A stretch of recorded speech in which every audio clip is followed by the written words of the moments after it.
We're live, finally on YouTube. We had a few hiccups, but we're here with Gile Huni, my man, my good friend from Serbia. Thank you so much for doing this, brother.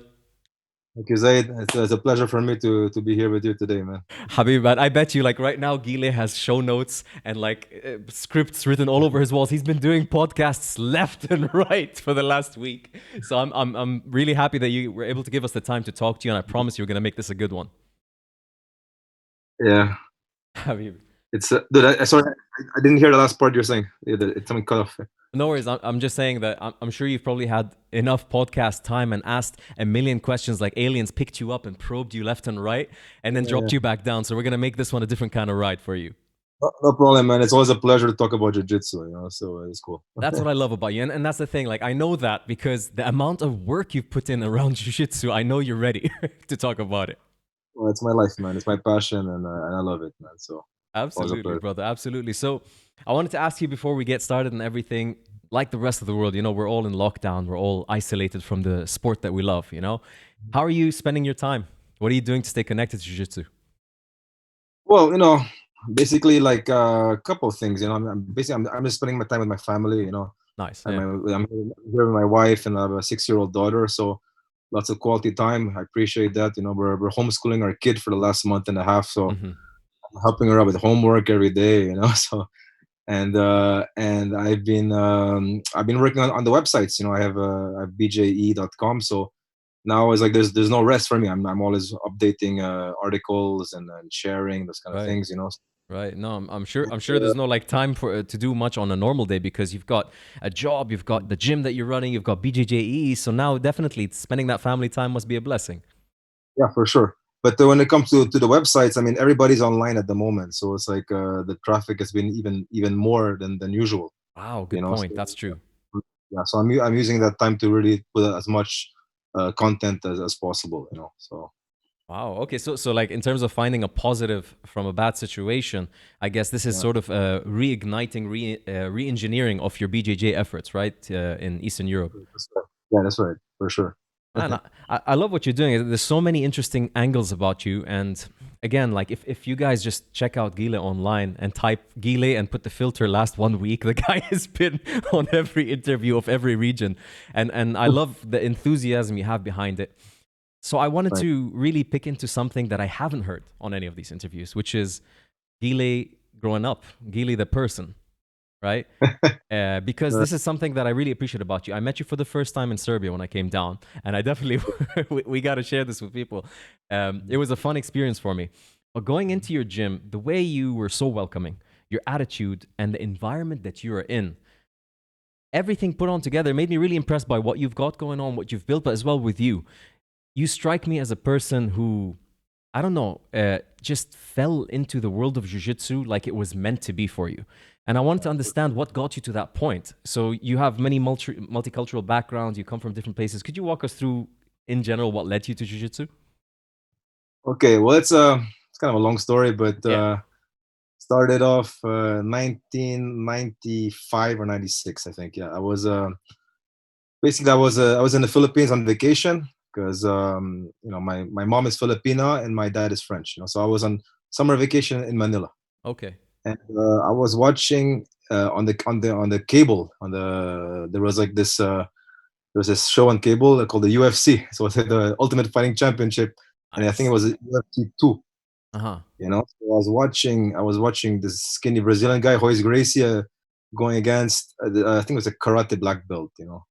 And I'm like, what is this? This looks fake. Like the guy just mounted him and that's it. Like, and the guy quit. So I find it kind of weird. And actually, I didn't like Hoist at the beginning. I'm like, man, this is bullshit. I thought like, oh, I thought the Muay Thai guy was gonna win or the karate guy was gonna win. And then Interesting. when Hoist, yeah, and Hoist won, I'm like, oh, it's interesting.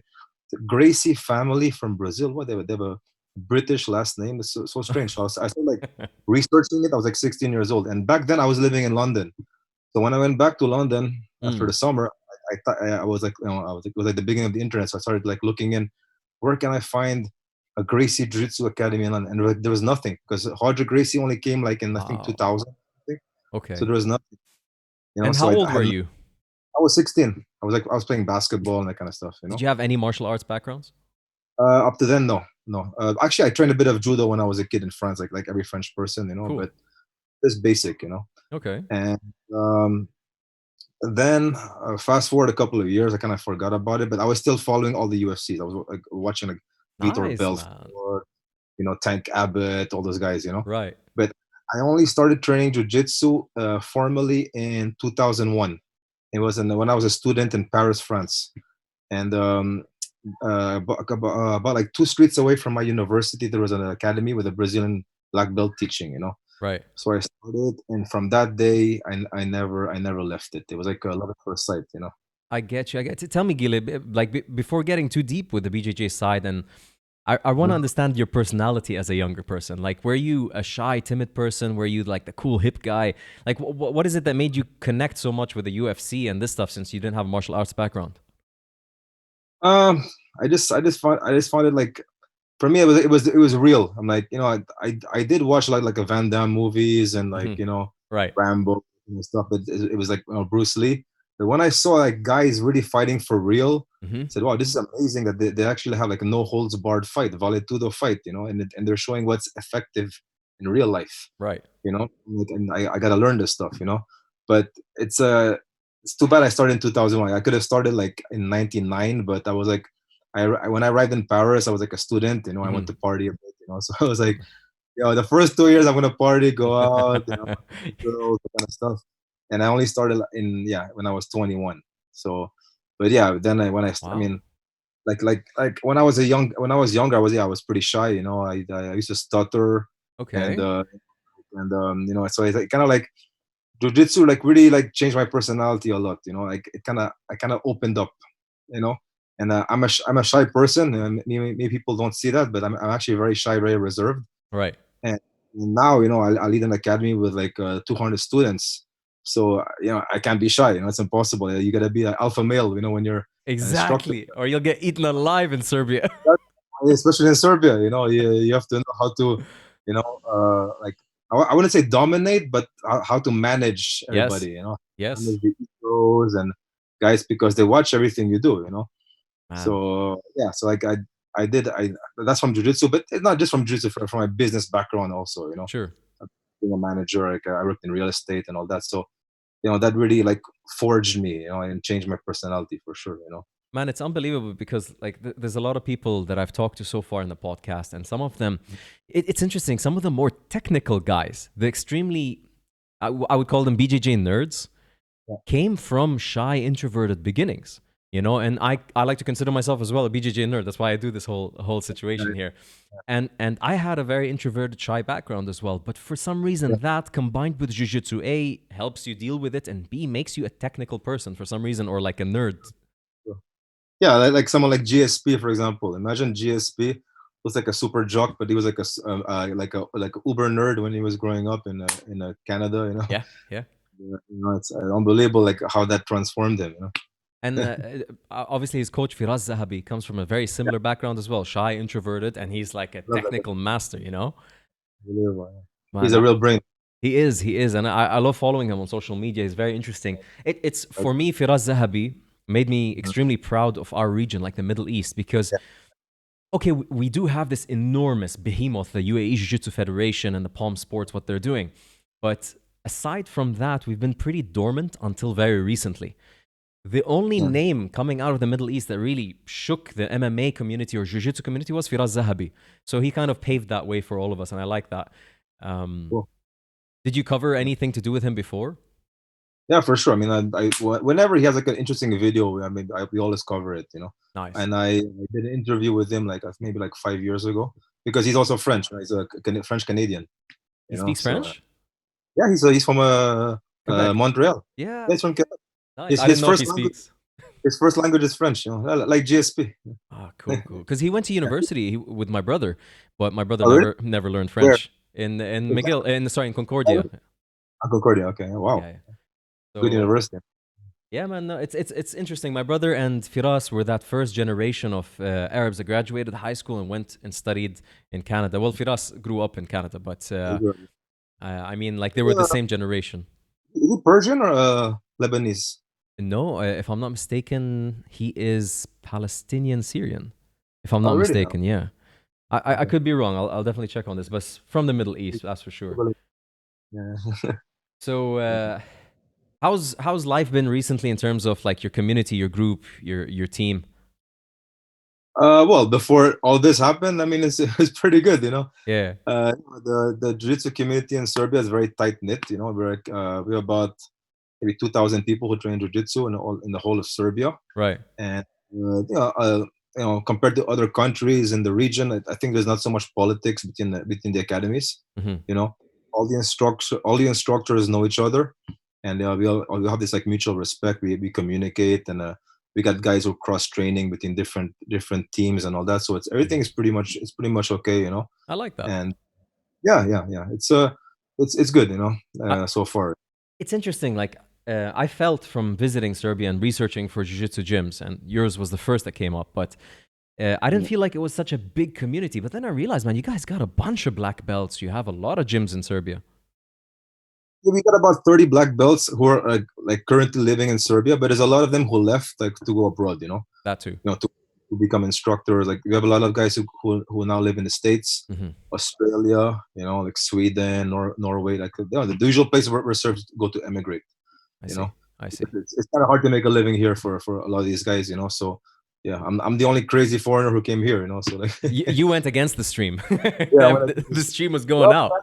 like what the fuck are you doing here, man? I said. I said, dude, I didn't grow up here, so like for me, it's like exotic and interesting. Right. Right. So, And like you moved to Serbia what year approximately? the first time I moved here was 2004, Okay.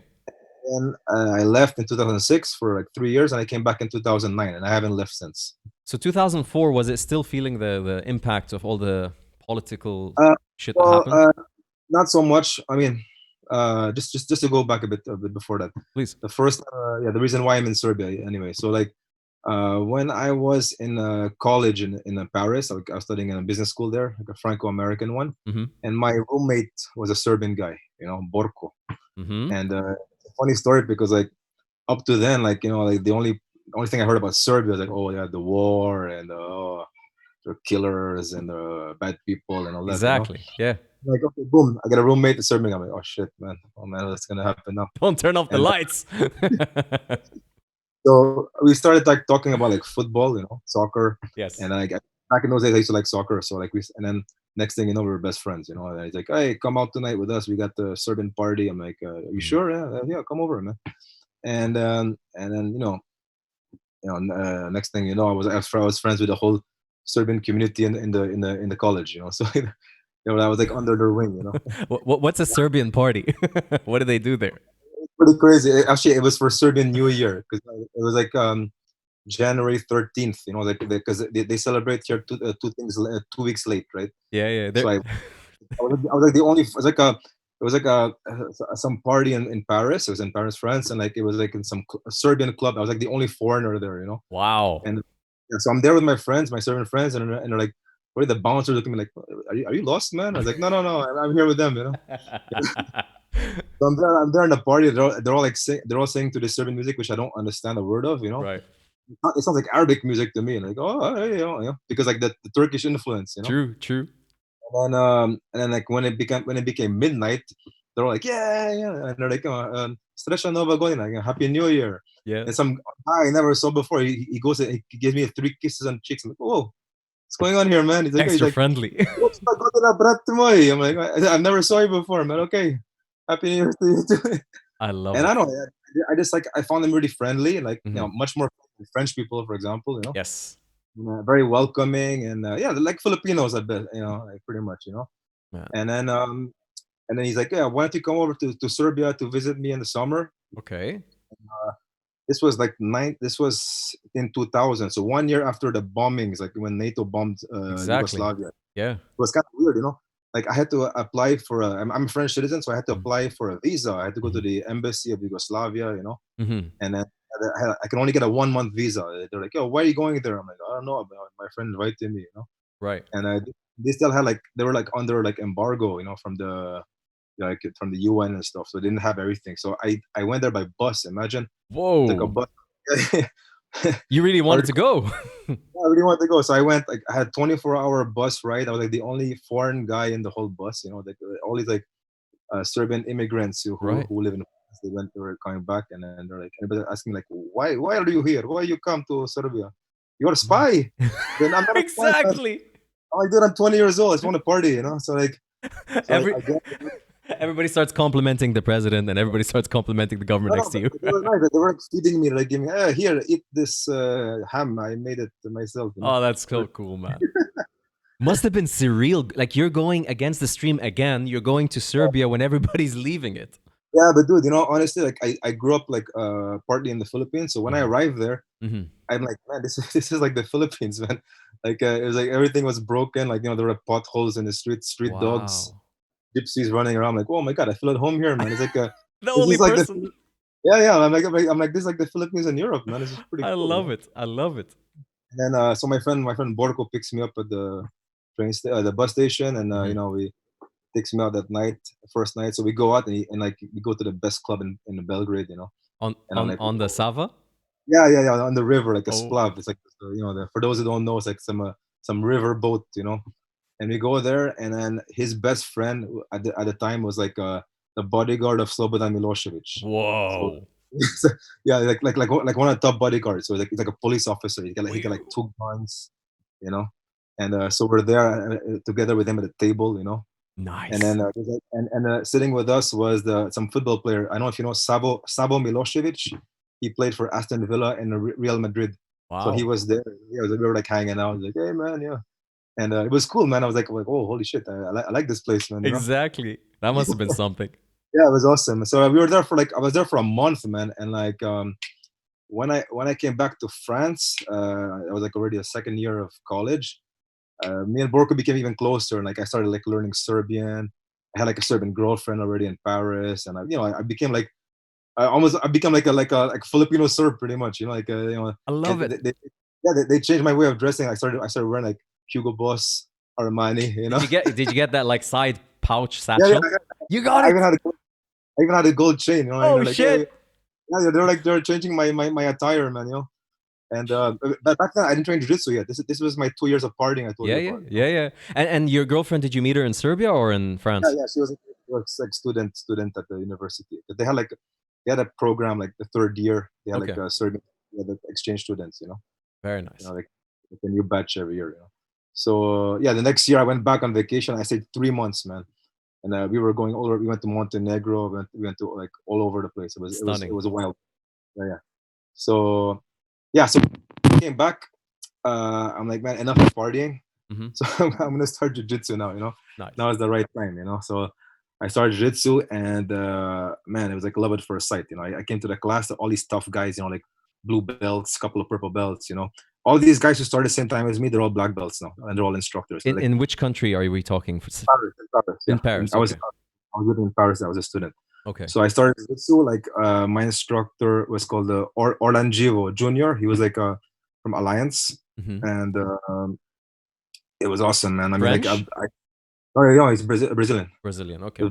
Brazilian guy, you know, and I was training every single day, like twice a day. You know, I went full in. You know, I got my blue belt after like 7 months, but I wasn't very technical. I was just like all in strength. You know, like. Were you a big guy during that time? I was like 90 kilos, 94 kilos. What? I'm like 80. Yeah. And yeah. So I was like, you know, super. Like I wasn't very technical. You know, like I got my blue belt. I could barely do a couple of moves. You know, but so you were Serbian. I was just very physical. You know? Exactly. I was lifting a lot of weights and stuff. Nice. And then that summer, we went, all of us, like the whole team, we went to Brazil for summer. You know, and I ended up staying 3 months there. Like I slept at my my instructor's place, and best vacation of my life. Yeah. I competed in the Mundials so this was summer 2002. Wow. And actually, like in my division, okay, there was in blue belt, there was Braulio Estima, there was Rodrigo Cavaca, and Vini Magalhães. In the blue belt. In the blue belt, like they were unknown at the time. You know, no one knew them. You know. My God, did you fight with any of them? I fought. Well, I only had one match, and I got destroyed. So like, I fought against. I don't know if you know Alexandro Cecchoni. He came like third at black belt ultra heavy. My like God. a couple years ago. Yeah, yeah. Because I fought at heavyweight. You know. So yeah, I fought Cecchoni. I lost 10-0, and then he choked me out. You know. Because the thing is, Wow. I was like a regular guy from France, like just like almost a tourist, like I Yeah, trained jiu-jitsu for 8 months, and I fight these Brazilian monsters who like been trained jiu-jitsu since they were kids, and they all had to qualify for the Mundial. exactly. It's not Holy. it's not like now, like for foreigners they just apply and they can go in, whereas Exactly. Brazilian they go to trials. So this was like a different level, So and you you were can see fighting the best of the best. It was a trial by fire. all these guys are black belt world champions. I mean, they're all like mostly like retired now. Yeah. Man, I mean, they're all like multiple world champions, Legends, so yes. yeah, legends, but we had no idea who they were before.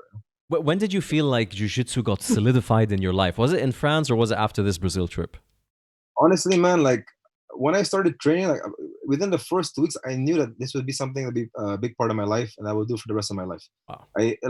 I was sure that one day I would get my black belt. I didn't know if I was gonna teach, but I knew that this was gonna be a big part of my life. Mm. Actually, like my big plan when I was in college was to get my MBA and work for the UFC. I want to work like as a corporate guy for the UFC. I'm like, man, this is my plan. Amazing. I'm gonna go to study MBA in the States, and then I'm gonna go to Las Vegas. I'm gonna apply for a job at Zufa, Yeah. you know, and all that. That it didn't end up that way, but I'm still grateful to be working in jiu-jitsu, to be like earning a living from jiu-jitsu, which is quite rare nowadays. Absolutely. That's unbelievable, man. Like how just your brain clicked so early on towards this world. Okay, the direction Yeah, might have not been the same one, but it's it this felt world. natural. It felt natural. I felt like I had a calling. Like honestly, like it just like I knew that there's some. Because I only thought about jiu-jitsu all the time. Like I love doing training, and I love reading about jiu-jitsu. Like back in the days, we didn't have like much websites, was it magazines. Right. So whenever whenever I could get my hands on a Gracie mag or a Mm. Grappler magazine, I would get it. And yeah, I was trying to learn as much as possible. Amazing, man. Amazing. And so you go to Brazil, you compete, you get that real visceral experience of jiu-jitsu. Did you stay did you try any like of the main site gyms and people? Yeah, basically, I was training at Alliance. Okay. It's funny because all the French guys I went with, man, they were training left and right, and you can in those days especially you can't really do that. And for Mm. me, I mean, the gym where I was, it had like terere, it was a gym, it was the academy of Alexandre Paiva. If you Ooh. heard about him, Yes. he's one of the founders of Alliance. So for a gringo blue belt, that was more than enough for me. I didn't need to go left and right. I mean, Absolutely. I was getting destroyed every single day in training. Like they would kick my ass, but I was training 2 times a day. My God. And all my French friends, they were like, one day we're gonna go to Brazilian top team, one day De La Riva, one day na na na. And the thing is, at the end, like all those, I mean, they didn't make like really good, um, like tight connections with those guys because they were just there once or twice. Sure. Whereas I stayed at Alliance the whole time, and they got to like me. They started like sharing techniques with me and stuff. That's Because cool. in those days they weren't really sharing techniques with gringos. When you get a blue belt gringo like heavyweight guy there, they're trying to kill you, man. Mm. But for some reason they liked me. I don't know. So yeah, it Interesting, was man. it I was a think you earned their respect by sticking to that place as a gringo because the typical Brazilian impression of a gringo is a guy that hops around, he's coming here as a tourist, but you dedicated to them and you gave them the yeah. respect. I think they liked also like the multicultural background. They think, oh, this guy, he's like typical like blonde hair, blue eyed French Ah, guy.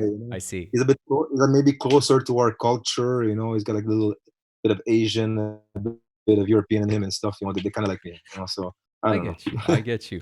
And so you trained with them for 3 months, you said? Yeah, 3 months. Yeah. And then back to France and still Back continuing to France. jiu-jitsu. Yeah, I continued jiu-jitsu there. I came back to France, man. I was like dark, like like a real karaoke. It was so funny because like I took the plane. I had a Flamengo jersey, bald head. Like I already had one cauliflower. I didn't have a second one, and I come off the plane and I hear a French guy go, "Oh, this guy's a Brazilian, man." Oh, But absolutely. Oi, Brazilian. galera. I'm like, I just hope he doesn't talk to me, man. Oh my So God. yeah, so I came back and I was like already like half Brazilian. Like, oh, fala, oh, muito bom, porra, excelente. You, You know, you even sound like one, bro. You got it down. You yeah, had and to, like you had to learn a bit while there, right? that's in those days especially, no one spoke English, man. So like, Exactly.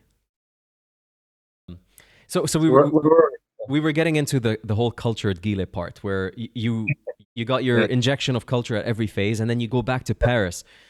when did like you got your purple belt back in Paris? I got a purple belt in 2000. No, I got it afterwards. This was like I came back from Brazil in 2002. I Okay. got my purple in 2006. Mm-hmm. Yeah. I see. So yeah, let me continue. So basically, I got back to Paris, Uh-huh. and 2003 I started working. Mm-hmm. So like I worked in insurance, in the insurance industry. Nice. And yeah, and then when you start to work, and I was busy, I couldn't train as much. I I was like, fuck, see. I was training I went from training 2 times a day to like twice a week. And you weren't planning on becoming a competitor or something, like you just. No, no, I knew very well, just from being in Brazil, to see like the level that it takes to become a world champion. It's I mean, for a guy working like that, I mean, I was already 22, 23. Right. I like that. I like that you recognize this. Yeah, I mean, I was like realistic, and I could see, like, I mean, I'm not the most talented guy in jiu-jitsu. I mean, I'm okay, but I mean, Mm. there's guys who are like unbelievable, and I knew that. Right. But I wanted also to have a corporate career, so Okay. yeah, I tried to balance that. So you had that So, ambition towards the business side as well. It's yeah, of separate from course, yeah, jiu-jitsu. yeah, of course, yeah. So anyway, I met a girl, 2000 end of 2002, Nice. Vesna. She's now my wife, Okay, cool. and we fell in love and all that. And she's from Serbia, obviously. And we were together for a couple of years. And in 2004, we decided to move back to Serbia Mm-hmm. together. I had been a couple of times already. I spoke the language a What, bit. what, what was the decision? Like, why did you? Because it's a big move. It's not an easy step for you. Big move, but but then again, I grew up in different countries, Sure. through my childhood and stuff. So for me, it wasn't like, oh my gosh, it's like it was going to a place which I loved, and I was gonna try and, like, make things work over there, Mm-hmm. try and find a job and that kind of stuff. I didn't have that much work experience yet. Sure. So anyway, I got there, and so I had to find a place to train. Mm-hmm. So I was just a blue belt. So I got in contact with the main jiu-jitsu guy there, Mm-hmm. the black belt. His name's Jovan Žerial, and he's like the BJJ pioneer in Serbia. He started training in 1995 Uh-huh. in France. Actually, I met him in France before. Okay. Yeah, he was like a Serbian guy who lived for like 30 years in France, and he trained he started with Hickson, and he was going to Brazil every single summer. And Interesting.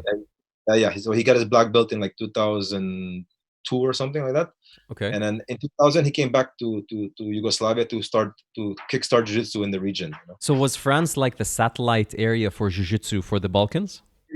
Well, yeah, more or less, yeah. But France actually, like, for people who know the history of jiu-jitsu in Europe, Mm-hmm. even before UK and all those countries, it started in France.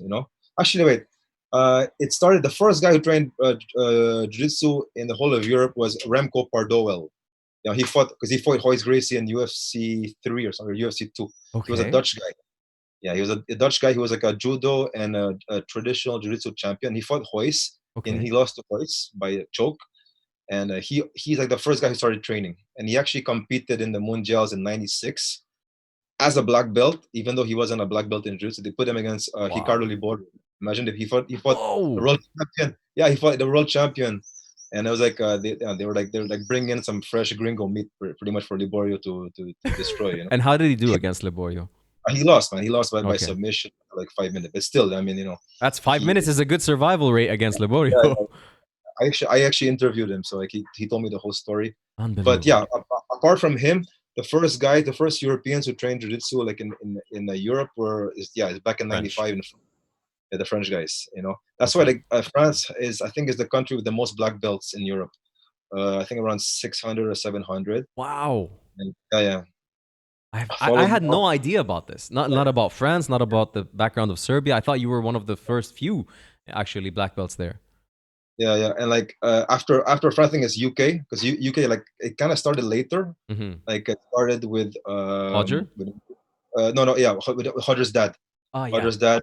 He was like actually there was a guy before him, Shen Moraes. But when Okay. Shen left, it was Mauricio Mota Gomez, the father of Roger Gracie. Wow. So he who like kickstarted over there. Wow. Yeah, yeah. So anyway, yeah. So coming back to the story, like, so I moved to Serbia and I started training there with these tough guys, from a Jovan Žerial team. Uh-huh. Jovan is under Fernando Pinduka. He's a black belt under Pinduka. For Mm. those who know Pinduka, he's like a legend in jiu-jitsu. He's a coral belt under Cross and Gracie Senior. And he's like very respected in Brazil because he fought against Marco Ruas Okay. in a challenge match between luta livre and jiu-jitsu. This was back in '91, Unbelievable. and it was it was like it was the challenge tournament which decided the fate of martial arts in Brazil. So basically, like, if a luta livre was going to beat jiu-jitsu, it was going to be the number one Oh my combat. goodness, pivotal. Yeah, and thank God jiu-jitsu won. You know, so Seriously. yeah. Holy shit. Okay, so that's the lineage of your professor in Serbia. In Serbia, yeah. Unbelievable. So, yeah, actually, I have two professors. I'll tell the story after, but yeah, I have an instructor in Serbia and an instructor in France because I came from both, both places, Okay. So in Serbia, they had a really good team. It was like all the black belts, the current black belts in Serbia, they come from that guy, from Rio Vanjarial. A lot of them left already, but all of us from that generation, we came from there, because I'm considered a Serbian black belt because I got my black belt under him.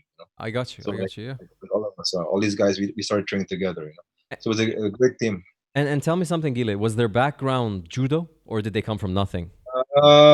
Thing is, like, Serbia is not really. I mean, now they have good judo, but like back then, like they didn't really have much judokas. It was more like they were like they're known for basketball, soccer. Yes, that's huge there. Yeah, it's not. There's not really like a combat sports culture like in France. In France, like every French guy trains judo, man. I mean, like, it's taught in school, In Serbia, not that much, So yeah, a lot of those guys, they were like they didn't really have, like, maybe like some of them came from kickboxing and that kind of stuff, but not really. But just they were just like really tough guys and good athletes, Sure. As when we came here, And I mean, growing up in Serbia during these times, like I spoke to Risto Dimitrov early in my podcast. I know him, Macedonia, right? Yes, exactly. So he was training around that time that you're talking about, and he was saying, like, there wasn't much going on. Work was non-existent. Life was almost standstill. So if you trained a martial art, you committed to it. That's why, like, there's such high levels. I remember, man, my first training session in Serbia. This was 2003. I was on vacation, and so I went to the academy of Jovan, and he introduced me. Okay, guys, this is my friend from France, blue belt, super nice guy. Okay, so we're gonna roll with him today, and they were trying to kill me, man. And I'm like, oh my gosh, And I told Fresh Jovan, meat. I'm like, dude, what's going on here? I never experienced this in my life. He goes, they grew up during the war, What can you do? They grew up. I'm like, I think they heard that you were half French, like bombing. I'm like, yeah, but I didn't bomb them, man. Oh man, they got a lot of pent up anger in them. Yeah, they're like, motherfucker. Oh shit. But it's okay. We're all friends after. It's pretty funny when I think about it now. That's but cool. But you came to my academy. They didn't do that to you, right? They didn't try and kill you, though. No, not at all. Or did they? No, not at all. There's one person. Yeah. Dovla. His Instagram. Vlado, the Montenegrin guy. Vlado the Montenegrin. I got my awakening of your region's toughness through him. But he's such a sweetheart. That's the thing. Like, man, look, brother. We're gonna jump back and forth in tangents, but I really wanted this interview. You are, like, for a person who knows jiu-jitsu, they should know you, right? And they can access so much information about you. But there's something very unique about you, and I feel like it can shine a light on the Balkans that I really want to do because, man, it earned its place in my heart. I didn't know anything about the Balkans. I'm like most people, especially in the Arab world. Now, before in Palestine and Syria, in the 70s, they used to look at Yugoslavia as like, I made it if I got there. Yeah, they were all like they all had like a collaboration together. All the non-aligned countries. Yeah, exactly. Exactly. So like for them it was paradise, but then the 90s happened, and the communistic phase, the 90s happened, and then suddenly the whole world started viewing Serbia, the Balkans, as dangerous places. Don't go there. Between Bosnia, they thought it was poor. Montenegro, what's that? Serbia, like nobody really. I don't know why, but you talk to people on a day-to-day basis. So I wanted to sit with you and shine a proper light on it because people are fucking missing out. It is the most beautiful, untapped Hey, don't tell them, region. man. Don't tell. I don't want too many people coming over, man. I like it here. I like it like this, man. I can understand you because I like that about it. Like I got to Serbia for the first time 4 years ago. Yeah. I land in the airport, and I don't know in my mind what I'm expecting: Eastern European, dark and gloomy, and I don't know, that typical mindset that Yeah. I American was the media same. gives you. I was the same. Yeah. Man, I don't know why. Media is fucked up, and humans can be really shitty at sometimes because we like to put people in a box and just that's it. They're all like that. I I land there. I see this pretty fucking nice airport, very nice airport. I get out. It's It's green. kind of small though, man. Man, okay, They're it's tiny. it's Uh, small, but I've seen a lot worse. you know.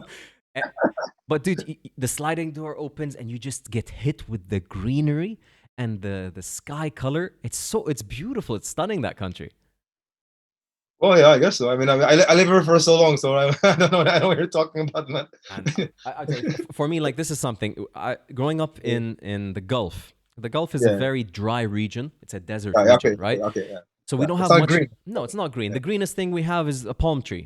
Beautiful, but it's different than a forest. Of course. Then you land in Serbia and it hits you the greenery, all the fruits in the Yeah. farms It's on the true. way from the airport.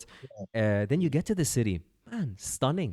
Old Belgrade is stunning, And then I started hopping around. I went to Montenegro, got my mind blown by nature, and like the entire region, Bosnia, Montenegro, Slovenia, Serbia. Old It's Balkan. Yeah.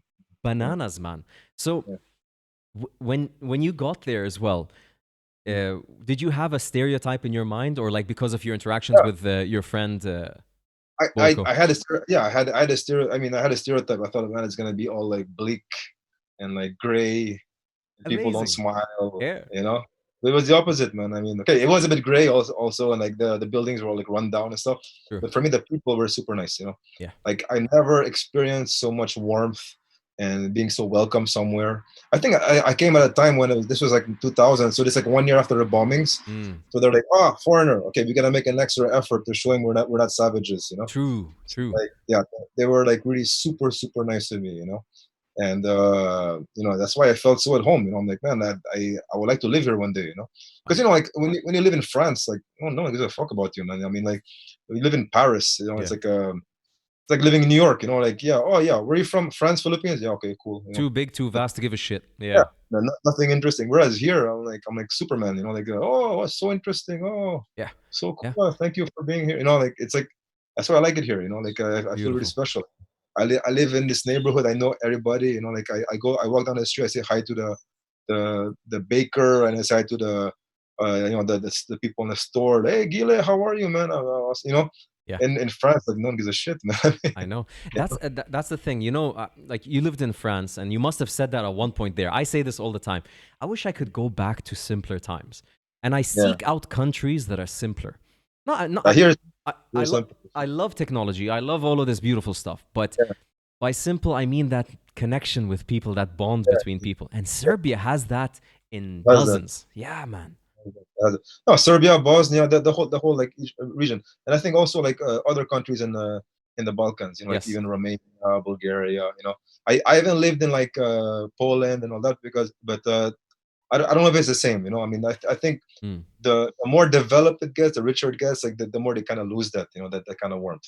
So sure. because I know, for example, Slovenia, okay, Slovenia is like it's interesting because there's a lot of like half the population of Slovenia. If I'm in Turkey, like that's insane also because like it's like Serbia was like it was under the Ottoman Empire for 400 years. It's usually So Turkey that puts their stuff there, not the other way around. not the other way around.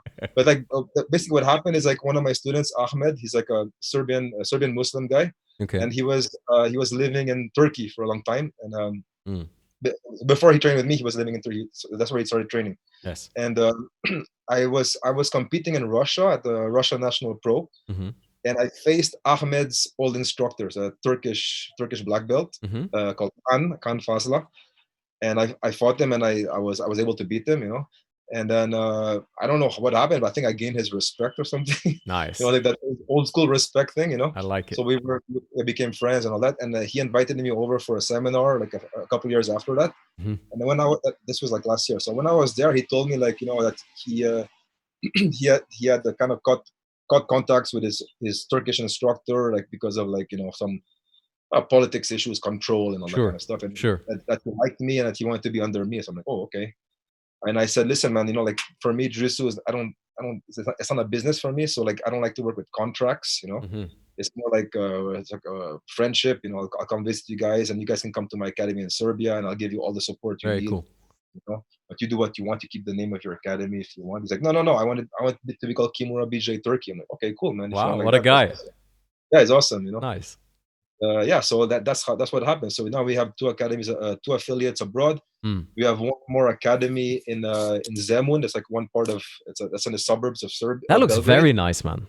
Yeah. Because and then we have a 3rd academy now. Like the most recent one is like it's an affiliate, but it's in the north of Serbia. It's in the Subotica. Sorry, it's in Subotica. Okay. So they went under us also. They're guys who are training like more grappling, like more no-gi. Mm-hmm. I said, yeah, you can come under us, but you gotta wear the gi, man. You know, I told you gotta wear the gi. You know, if you jiu-jitsu, you train the gi. So they started training with the gi and stuff, and they come over all the time to train with us. So it's, you know.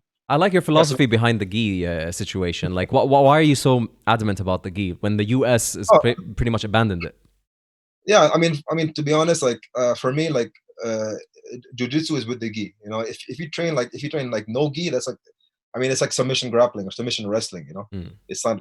It's like saying judo. Judo is with the gi, right? I mean, if you take the gi away, then you're doing something else. You know. That's true. I mean, I train 50% no gi and 50% gi anyway. You know, because I train a lot of MMA fighters in our gym. You know, we have a collaboration with the biggest MMA gym in Serbia. You know, so like all these guys train like no gi. You know?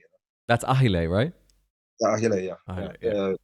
Yeah, they're like the biggest. How do you call it? The biggest franchise of gyms in Serbia. Nice. That's very. When I came to visit you, it was within an Ahile infrastructure, right? Yeah, they're our partners. Basically, like I partnered up with them like 2.5 years ago, and back then, like they were just like a normal gym, like Gold's Gym, you know, but Serbian version. Sure.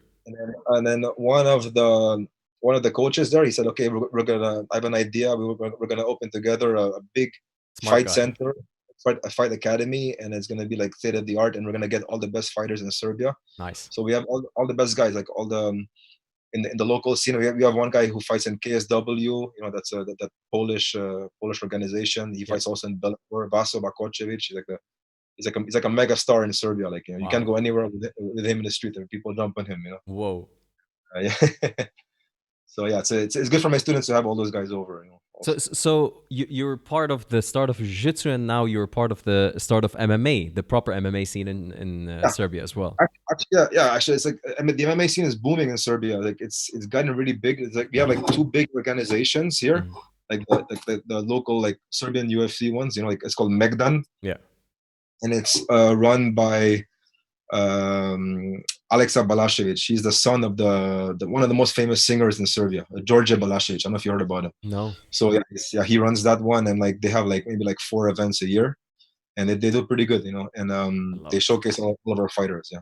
Man, I think in the very near future we're going to be seeing a lot of Serbians showing up in the mainstream media and UFC and big names as well.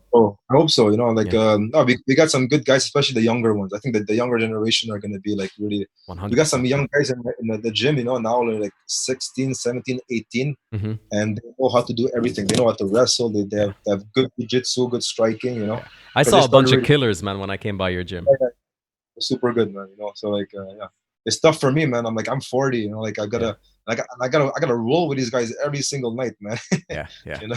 Man, we were talking about Vlado, the Montenegrin guy. He's like, hey coach, let's roll. I'm like, oh fuck, man. Yeah. Dude, listen. I don't want to say no, you know. I got an ego. I'm like, okay, let's go, big boy. Next morning. Well, my ego got the best of me when I came to visit you guys at that time. But you're by yourself, man. You're like what, 100 kilos?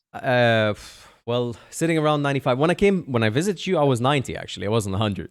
He's I don't know how much does he weigh? 105, man.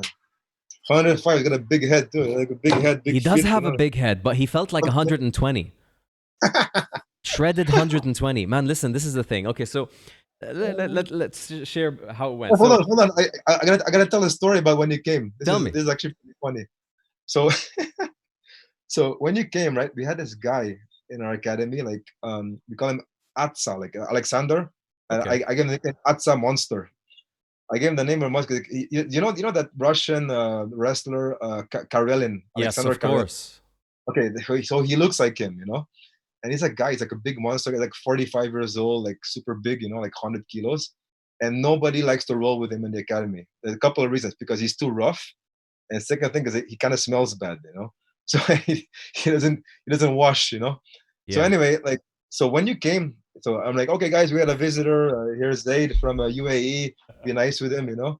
And when it was time to pair up for the technique, as usual, Atsa was by himself, Mhm. and you were like by himself. So you asked Atsa, hey, can I pair up with you? And when I saw, I'm like, no, no, because I didn't want you to think, these Serbians, they smell funny, you know. I get the bad impression. So I told, hey, Vlado, come here, Vlado, you go with Atsa, and Zaid, you go with this guy. He smells nice, don't worry, you know. And the Vlado looked at me like, man, I'm gonna kill you, man. That's why Why? Vlado killed me. Yeah, exactly. And then so when Atsa was drilling with Vlado, Vlado told me like Atsa like farted on him, like they were like doing some Kimura or something in the north south, and fucking like Atsa farted on his face, and he's like, I'm gonna kill you, man. Man, thank God we did that Bro, switch then. I did this too for Serbia, man. So I thought foreigner won't think they're fucking pigs, you know. You did it, but I'd like to fucking add that Vlado took one for the team. Yeah. Oh man, what a situation! I had no fucking idea how this could have went. And we always talk about that after, you know. We were all like, I remember that time Oh, when that's Zaid came fucking over hilarious. and had some monster. In a parallel universe, I would have never come back to Serbia. You were like, oh fuck that, man. I'm gonna roll with these guys, man. They smell funny. Oh Yeah. man, shit. But the thing is, like the guy you paired me up with was the sweetest kid, Mattia. That's why I chose him. Man, he's like, okay, he is the gentle giant. When I say sweet, make no mistake. Yeah, Mattia? Mattia. He grew up in the States. Yeah, he grew up Exactly. in New York. So make no mistake when I say that the sweetest guy, by no means was he the weakest guy. He was Because big. He's a big guy, yeah. man, so like Yeah. for one, I looked at him like, how old are you, man? He's like 16. Yeah, no, 18. 18. It was 18. 18, sorry, 18. Yeah. Man, he was Like, he was beyond full grown man. And 120 kilos, big guy, man. Yeah. my God, but the thing is, like, when he first, he's like, yo, what's up, man? How you doing, brother? And like the way he was talking to me, like, are you a visitor here too? Serbian, He was Serbian. Serbian American. Serbian American, but with a American accent. So, anyways, He grew up there. He grew up there. Yeah. that I'm was telling really you, nice. the gym's really international, man. We got loads of like all the foreigners who live in Serbia. They who train jiu-jitsu. They're all at my gym. You know. I noticed It's that. funny.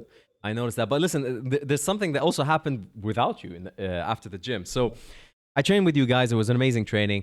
I rolled with Vlado. So I was rolling with a bunch of guys. You had another blue belt that wears glasses. That was extremely technical. I enjoyed rolling with him. Damir, no? Damir. Yeah, Damir. Yeah, Yes, yeah. Damir. Yeah. Exactly. Yes. Like single leg X or something. He's like a single leg X. Yes. I loved rolling with him. It felt like I'm rolling with an AI. It wasn't a person. Super nice guy. And then Vlado just like fucked my brain up, man. Because okay, I wasn't actively training. I had taken like a 3 months without training before coming to you guys, but which was a bad idea now in hindsight. But I roll with Vlado, and the first feeling was just like this crushing grip on my gi. I'm like, fuck, pull guard. so I go down on the mat, and he gets a tap, and then I get like, how can I say, like thick-headed, and I decide to roll with him again, and it was just a smashing experience. But we finish all the training, everybody thanks, and it was a beautiful environment. We leave. Yeah. I'm about to leave, and the guys are like, wait. And there was a guy called Lucky. Lucky, yeah, the old guy. The old guy. No? So Lucky's like, wait, come. And he didn't speak English, but he was like, come. And I could speak a little bit of Serbian. So I managed to say a few words, and he's like, come with us. The guys got ready. We all go out, and they take me to this beautiful pastry shop next to you. Okay, yeah. We walk down the block. We have pastries, and they would not let me pay. They would not let me buy anything. Normal, yeah. They would not let me do anything. And they just sitting, being so sweet, so welcoming to me, man. I'm telling you, it warmed my heart. I'm like, man, I can't wait to get people here to just experience the jiu-jitsu and the people. You know this thing about not paying, about not letting visitors pay. My theory is that the Serbs, they learned this from the Turks, from the Ottomans. You know why? Because when I went to Turkey, That's how they treated me, man. They're like, no, you pay nothing, please, be you're a guest, Yeah. And the things I've been to other Slavic countries, it's not like that, no. Like for example, like when I went to I don't know, like Interesting. Hungary or Slovakia. I mean, Right. they're nice, but they're not like Balkan nice. You know what I'm saying? Mm. Okay, they're not like hey, That makes sense. no, yeah, the guys in the Balkans or in Turkey, they'll give you their bed or something. Hey, please Yeah. sleep in my bed on the floor. You know, Hey, or man. or even like Arabs. I mean, that's how they treat you. Like, they'll take my bed, brother. And that's how they are. 100%. That's how they are 100%. here.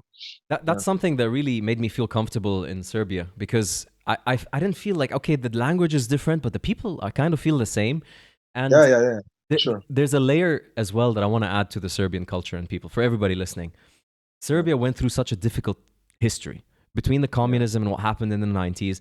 They had rough times. And everybody living there today, our generation, they lived through these rough times, not like just their parents. So Man. they know what it means to rely on each other. They know that Yeah, money can become hyperinflated. They know that things can be worth nothing. And the yeah. They only enjoy thing, life. Yeah, yeah, yeah. nothing. The only thing that will get you by is the people around you and how you deal with them. Yeah, they're very social. They're So very social. social. And then it's family is very important here. Yeah. Like for example, like my in-laws, man, they're like my parents pretty much. Like Yeah. I actually I have like arguments with them and stuff. I Yeah. mean I've known them for so long. And they're very very warm people. They I love they'll, that. they'll give you everything they got. Yes. That's how they are. It's like Yeah. and whenever I go back to a country like France, where Mhm. like every man for himself, like no one gives a shit about you. Yeah. It's like I'm always in shock. Like when I go to France, like no one's there to pick me up at the airport, man. You know what I'm saying, Yeah. whereas here, it's like it's like it's a different Everybody story. comes in a bus Yeah, yeah, to of pick course. you Yeah, up. they make a party for you and stuff. So You nice, know. man. So nice. I love that thing about it. And another very cool thing that They people come don't back, know. man. They come back soon, huh? I They're gonna will. come back, train together and stuff. 100%. 100%. And you know, the another thing that people don't know much about Serbians is they have a very interesting sense of humor. It's not a Yeah, typical one. no, it's not typical. Yeah, Not at all. It's like dark. it took me a long time to understand it, man. The Serbian sense of humor. I think I got it now. But in Yeah. the beginning, I didn't really get it, man. Most people understand it as like insulting or like aggressive against them, but it's not. It's their sense of humor. And once you get part of it, get part of the program, you'll love it. You'll have a good time.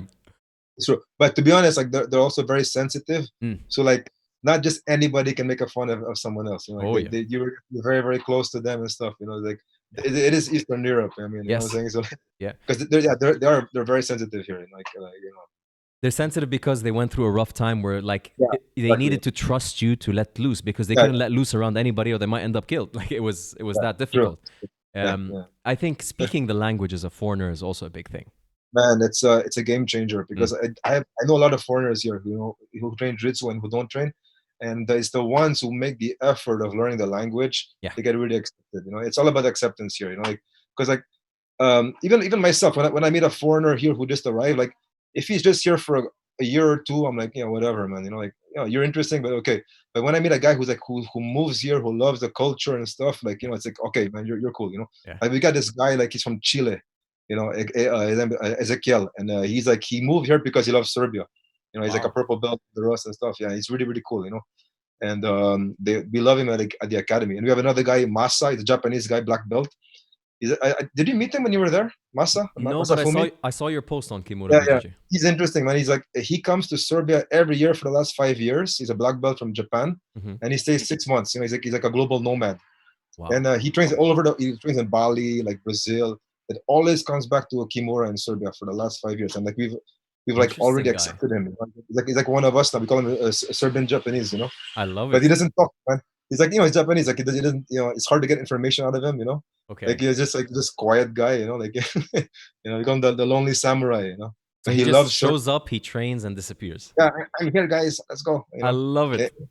He's like he got the craziest guard, man, impassable guard. It's like a pain in the butt to roll with him. Man. Like, Man, I love like you would not expect that much culture and experience of international guests in Serbia. to be honest, man, like on the other academies in Belgrade, they got really really high level academies here and stuff.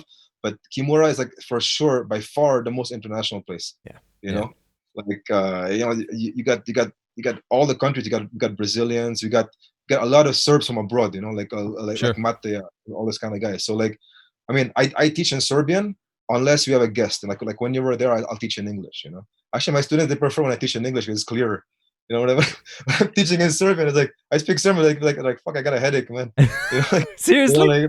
yeah, because I sometimes like when I'm tired, like I go teach in the evening, so I'm like, you know, I'm playing with my daughter before that, I'm tired, and like I go there, I'm like, and I mix up leg and arm, or like, you know, then you grab the leg, I mean the arm, and then what's the word again for the shin, you know, like you know. You know, like fuck, man, it's confusing. So like when I teach in English, they prefer that. You know? Like it's easier for us to learn English than listen to you Yeah, Serbian. just speak English, coach English, please. I love it, man. And dude, one of the things that got me laughing before this interview, again, I told you I do a little bit of research on people before I interview them, Yeah, just so I can make it yeah, interesting. yeah. And when I was looking at BJJ Eastern Europe, there's a Oh man. video of you interviewing Hodger Gracie. Oh fuck, that was like a long time ago. I had like shitty audio, man. Bro, oh, Yeah. sexy kurats. And I fucking died. I died when I heard that. I'm like, that's the Serbian sense of humor I love. And then, like, And I even asked, I think I even asked because like Hodger's ex-wife mm, was Polish. So oh, I asked him, do you know any words in Polish? He's like, yeah, man. I think no, sorry, it was Braulio. I interviewed Braulio, and Braulio's ex-wife was Polish. He was like, oh, do you know any bad words in Polish? He's like, yeah, okay, I know a few. oh man. But that's the thing, like, because So that's when jiu-jitsu community thinks of Hodger Gracie, they think like royal bloodline, the guy of the yeah, yeah. closed guards, and then just to open the video with, hey, sexy kurats, and then, hey, I'm here There's with not much Hodger Gracie. I fucking died, man. That was Eastern Europe beautiful. style. Eastern Europe style. Yeah. But man, Yeah. the whole process of BJJ Eastern Europe must have been a trip for you. Like you went, I understood that basically it was supposed to be a blog for you just to keep in touch as a jiu-jitsu geek, and then it turns into this big platform.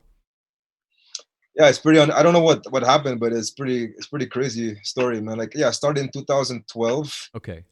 and yeah, it was like a little blog, you know, like because first of all, like I had an idea to make a forum, like yeah, you know, back in the days, like forums were like really, you know, really popular. You know, nowadays not so much. So, like, yeah, I'm gonna make a forum so I can like, you know, just communicate with different members of the BJ community in Eastern Europe, for example. You know, where I was living, you know, Sure.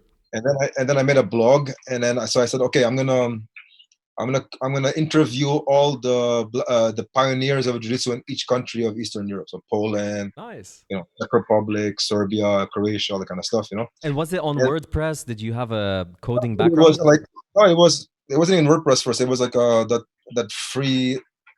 I forgot what it's called, like a free platform for blogs, you know. Okay. Like even the URL was shitty. It was like bjjeasterneurope.com. So fucking long to type, you know. Yeah, and became like really really popular. Like, and even like after a month, like I got this English guy like, hey man, I work for a small company called Tatami Fightwear. Would you like to Wow. have a banner there? I'm like, you sure? He's like, yeah, of course, man. I love what you're doing. I'm like, okay, cool, man. So yeah, we had like our first thing, and then we had a Game This Europe who were like sponsoring it. Like they were sending me gis and stuff, you know. Crazy. So wait. Just if I can pause you there. You set this blog up and you just you build it and they arrive, or did you take some Yeah, marketing the thing initiative? is, man, I'm a jiu-jitsu geek, so I've always been like, I don't know if you know, like this the underground it's called. It's like yes, it might be a bit noisy because like at 8 p.m. yeah, I'm on the terrace on the balcony. And at Okay. 8 p.m. The Serbs are like fucking like screaming and shit because against the regime. So you might hear I ooh. I love don't, I it, don't man. I love it. get nuts, man. So You can hear it a so little anyway, bit, but it's not too much. Yeah. okay. So I'll just speak louder. So where was I? Yeah. So So I forgot. I lost my train of thought, man. What we was I were. saying again? I was asking you that, like, when you built it, was there any marketing behind Oh it? yeah, Was yeah. there? Sorry. Yeah, I was quite active on forums. Like I Mm. was like on the UK BJJ forum. Mm-hmm. I was like very active on Sherdog. Mm-hmm. I was like on Sherdog forum like since like 99 or 2000 or something. Like I was like one of the first members. So Mm-hmm. like I was sharing a lot of the posts there, you know. So I was getting a lot Okay. of like foreign traffic and Americans and all that, you know. And slowly but surely, I started covering the rest of Europe because I'm half French. So I started covering France. Okay. I lived in the UK. I started covering UK. Mm-hmm. And then I started covering like America and then Philippines. Wow. And next thing you know, the website was international. I interviewed the Mendes brothers back in 2012. You Whoa. know, I Before was like, anybody wow. was hearing about them. Yeah, exactly, man. I mean, yeah, I mean, they're already like world champions. I think Yeah. like brown belt at least, you know. But yeah, I was able to get. I think I interviewed. Yeah, I interviewed Braulio, Hodger, all those big names, man. And like, so just from interviewing those names, the website got around and like lots of traffic and all that. Mm. I said, okay, you know what? I'm gonna put this from a blog to a website. So I called it. I changed the URL. It became bjje.com. Nice. And I had this guy training in my gym was like a designer. He said, okay, I'm gonna help you out with the design. I'm gonna make a cool logo for you and a nice WordPress and all that. And then Unbelievable. next thing you know, I went from just doing interviews to doing like news because I had also a lot of contacts, you know. So Yeah. I was able to get like exclusive news for many things, breaking news, Wow. rumors, you know. And I did also like this the list of black belts in Eastern Europe, which is like a database. You know, I stopped doing it because there's so many. Sure. But like, so everybody's like, hey man, I got my black belt. Can you put me up? I'm like, yeah, sure, man. You know, and Nice. you know, so like the site grew like, but it grew organically, man. Like it was like I never really pushed it down people's throat or anything, you know. Amazing. Yeah, and like and you know, and it just grew and grew, and then next thing you know, like 2000, 2015, no, sorry, 2014, Hmm. I was already making I was making some money from the site just from like sponsors and stuff, but I was spending so much time on that website, and I was still working, you know. Okay. I said, oh, you know what, man, this site deserves a full time attention. So Nice. I quit my job, man, and I went 100% on that. And at the same time, I opened Kimura Academy. You know, so I went, at that point, end of 2014, I became 100% in jiu-jitsu. You Wow. know, How was that which was experience? Like morning to night? good. It was a bold move, you know, and you know, because like, you know, I had a daughter, so I had to earn like good money, you know. Yeah. But you know how it is when you're an entrepreneur. uh Hours don't count. You don't work from 9 to 5, man. You work from Absolutely. fucking 24 hours a day. Yeah. So I was working all day long, man, and I was pumping out content, man. I was like 8 articles a day, you know. At the same time, I was like, I started growing all these Facebook pages. I bought a few Facebook pages. I grew them, Okay. and now like 2020, I have 7 Facebook pages, Wow. which total over 1 million likes altogether. So Wow. I'm able to, you know, like just to like whenever like I pump on an article, like everybody sees it. I have access to the whole community, at least on Facebook, you know, and Unbelievable. Instagram. Yeah, but it took a long time. And I've been doing this for 8 years, man. You know? Yeah, exactly. It's not a it's a black belt process. And tell me Yeah, something. Are you yes. still full time? Yeah, I'm full time, man. I'm full time. I mean, I do other stuff nowadays. Like I'm doing like stock market trading for the last 3 years, you know, Very and cool. that's like stressful, you know. How's that But going these days? when it's volatile. I mean, I like volatility, you know. So like Sure. if I do training, it's good, you know. But it's a bit nuts with coronavirus and all that. So we'll see Exactly. what happens. You know? But my haven of peace is jiu-jitsu. You know, it's like um, I'm when I'm focused. The thing is, like stock markets, I don't really control it, you know. Mm. Whereas I can control the content on BJE. You know, Yes. when I'm on point, when I'm feeling really inspired, I can put out really good articles. Actually, right now I'm writing an article about jiu-jitsu and racism. I don't think it's ever been Wow. caught. Yeah, because someone asked me like, "Hey, Gile, I was on a podcast like 2 days ago, a Greek Sure. podcast, and they asked me, hey, Gile, how is it for like you know, a mixed race guy like you training jiu-jitsu in Serbia? Have you ever faced racism? You know?" Mm. I never really thought about it, but like I'm like, fuck no, I've never even faced racism in Serbia, man. So On like interesting. other countries, yeah, and especially like my point of view is like, if you train jujitsu, I think it's pretty much impossible that you're racist, man. Because like, dude, all of our heroes So are true. like Brazilians, man, black guys, and all that. I mean, you know, I mean, how can you be racist, man? You Yeah. know? Yeah. And I thought about it, and actually, like, it's funny because it's a company. Oh, did you hear that? What the It's like a fuck was that? it's like a firecracker. Like, I just saw I hope something. It flew on maybe it's top a of your gun. head, man. Maybe it's a gun. Yeah. No, it's from over there, man. Yeah, actually, some of my students, you know, like they're like part of like they're like football hooligans and stuff, you know. Yeah. And like you would think like when you see them like, oh, this guy's a fucking like neo-Nazi and stuff, you know. Mm. But he's not, man, because like he's like my student, you know. He loves me, you know? Like, you know, Sure. like we roll every night and you know. But like, you know, like the guys who wouldn't know, they think, oh, this guy's like some fascist or something, man. Yeah. Like, you know, Appearances. yeah, appearances. But when you know them, I think a lot of them like they're like younger and like they're maybe a bit lost, you Yeah. know, and like they never had they never had the Visit Serbia. they never had contact like with foreigners, you know, like, and or they never had like how do you call it, like friendships with some foreigners, you know. So like they have no idea how it is, like for example, to be friends with like a Asian guy or a Arabic guy or a black guy, you know, like. Yeah. But this is this they're able to change their whole mentality, you know. Absolutely. You know, Gile, it's funny you're talking about this. I just posted today afternoon a video on YouTube which talks Yeah. about jiu-jitsu's impact on the Middle East. Because Okay, yeah. I hope you check it out after this, because Send it to me, please. the issue that we have is beyond racism. The Middle East didn't really have much racism because mostly all cultures have been intertwined throughout the history of Islam, you know what I mean? Right. But we always had sexism. We always had preferential tendencies for men over women. Much more imbalanced than the West, way more. Jiu-Jitsu broke that the fuck down. Really? Man, Wow. you look at Jordan today.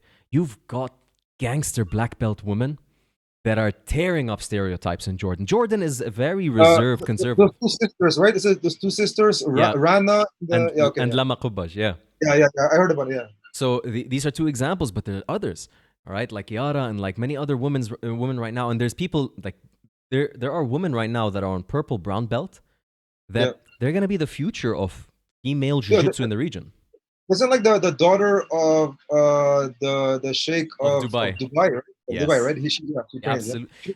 She's like a Taekwondo champion or something, right? She was a Taekwondo champion. The Olympics. Exactly, man. I'm telling you, it's unbelievable because in our region, it wasn't just that they didn't, you couldn't hear about successful women. It was looked down on to find successful women. Jiu-Jitsu, I feel, created this platform. Why? Because it's no longer a matter of a man's strength versus woman's strength. A woman could be just as dangerous as a guy now, and that's the big value of jiu-jitsu. And just the fact we were talking about, like, jiu-jitsu is a knowledge game. You have to go out, get knowledge, bring it in. That's why you're bringing on these black belts. In order to get better, you have to open up your mind. And if you live in a box, you'll never get better in jiu-jitsu. So, as a woman, you have to be willing to train with men. You have to be willing to train with different cultures, different nationalities. And after training, we sit and we talk. There's no way you're not going to have a conversation. So you got to accept new cultures. So it's huge. And the way it's here, like, I mean, I've got like female students, and I tried not to make any preferential treatment to them, you know? Like, you know, like I had this female student like a few years ago, and she's like, one day she came to me, she was crying. And I'm like, what's wrong? And she goes, oh, I rolled with this guy and he smashed me. Like, what should I do about it? And I'm like, well, I said, hold on. Was he like, was he like overly aggressive, or did he just like roll a bit hard? He said, yeah, he rolled a bit hard. I'm like, well, you know what you gotta do? You gotta fuck him up, man. That's all. You know, I mean, that's it, man. It's like there's no special treatment here. Absolutely. I'm like, show me what he did to you. She showed me, like, it was like a technical sweep. I'm like, no, okay, this is the counter. That's how you do it, man. Next time you do this to him, and that's it, man. You know, like, if every time that some guy told me, oh, I got smashed by this guy, like, I'm not gonna go to that guy and tell him, hey, man, roll easy with him. No, man, you know, you gotta find a way to beat him. You know, it's like we're all in this together. You know, I said I tell the girls, I said, just don't roll with guys who are much heavier than you. Yeah, you know, don't roll a guy who's like 100 kilos. You know, maybe like 10 kilos maximum. You know, like, you know. Yeah. But that applies to guys as well, man. Like, if you're a 60-kilo guy, don't go picking on the 210-kilo guy. Same thing, man. You know, for sure. Yeah. I love it. It equalizes even gender, not just race. You know, race is just something I feel like it needs to be extinct already. Like, it has no fucking purpose in society. And we're all mixed anyway, man. I mean, I'm like a mixture of like, I don't know, like fucking like five different. I'm changing your nickname. I mean, my daughter is like you know, like a mix mash. You know. Oh wow, yeah, man. So, that's a lovely mix. Yeah, and the thing is, like we said, like jiu-jitsu, like we're just rolling, we're all rolling together, and like this like creates like these like really really tight bonds. You know. That's why now it's like, it's very sad. You know, like we can't even see each other, man. Like, I haven't seen my students in like almost 2 months now. You know, it's weird, man. You know, insane. And then like I mean, I don't know what to do, man. I mean, honestly, like I just can't wait till we start getting back to normal again. You know. As a jiu-jitsu media guy, what do you feel about all this like content online and media, like the gyms trying to survive? Thing, dude, I work in the media, and I know how media manipulate things. You know. Yeah. Honestly, when I read CNN every day, unfortunately, because I want to know what's going on. I just feel like, man, like the it's like a lot of it's like fake news. I don't know if it's fake news, but like it's a fear mongering, you know. It is fear mongering. Americans, man, like they're like, okay, it's gonna be like disaster for the world, for the economic and all that. I mean, come on, just try and keep positive, you know. Like, Why would they ever put a countdown for death?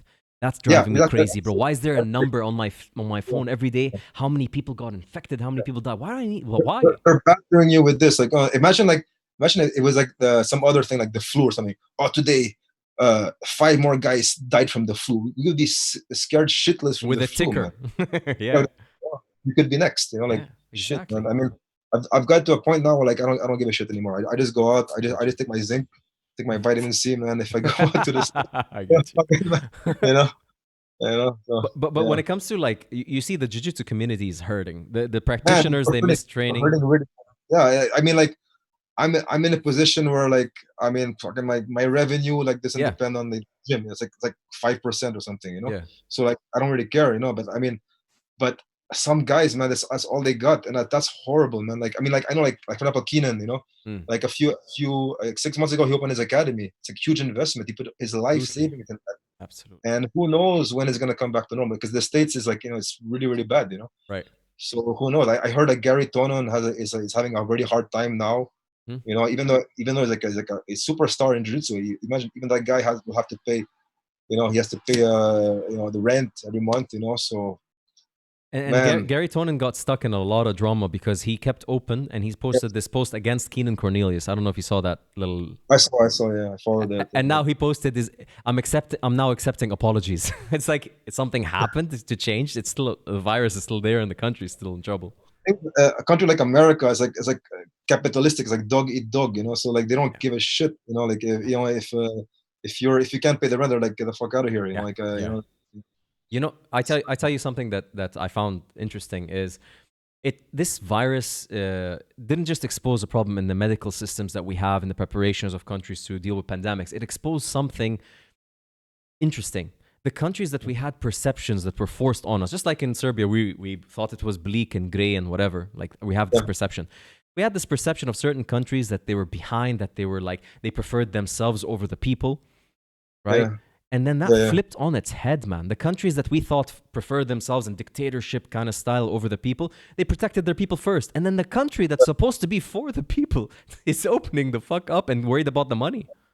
But all the countries like you look at France, UK, you know, even like fucking Switzerland, like the richest country in Europe, they're getting decimated by this virus, man. Yeah, So I mean, like, yeah.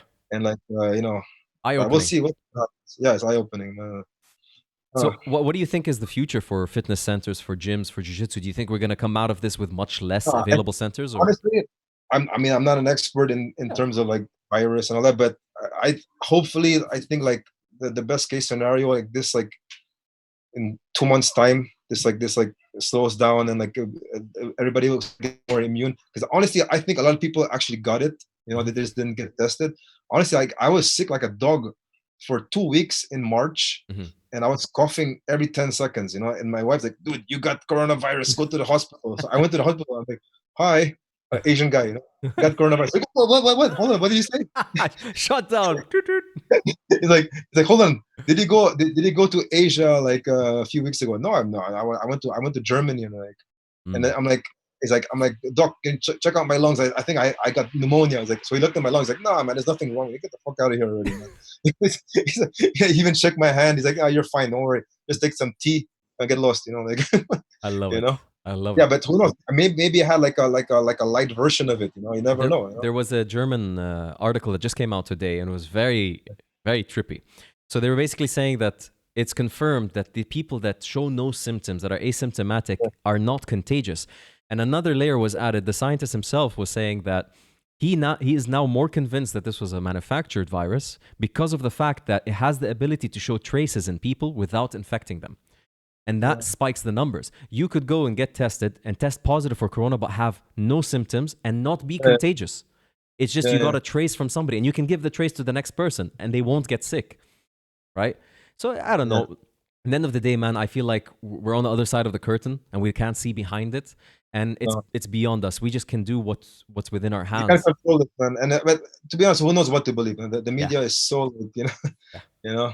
I It's, understand it's totally. a dirty business, man. You know, like they want to sell, like they're like sell a sensation. You know, like Yeah. you know. I mean, I know what they're talking about because I do that. You know, like something. Yeah. I made an article about 2 weeks ago about a French judo black belt who was Mhm. he was like a French champion and he died from COVID. You know, Whoa. and it went mega viral because it scared people. Like, oh, Wow. this guy was like 39 years old, man. He died. You know, like he's a champion. You know, Mm. so yeah. But who knows? Healthy. Maybe it didn't. Well, healthy. That we don't know. They didn't say, but maybe he had some underlying conditions. You know. So something that I had experience with, unfortunately, is blood clotting. So most people unknowingly have a gene called MTHFR. And if you have a mutation of that gene, which is very, like 50% of the world's population has it, depending on your diet, depending on your hydration levels, you are at a higher risk of blood clotting. Coronavirus was proven to be a virus that affects your blood clotting mechanisms. And if you Wow. have the MTHFR gene, homozygous, which means there's two of those genes in your body, paired with this, if pneumonia hits you, you're going to clot. And the clotting will either go into your heart, your brain, or your lung.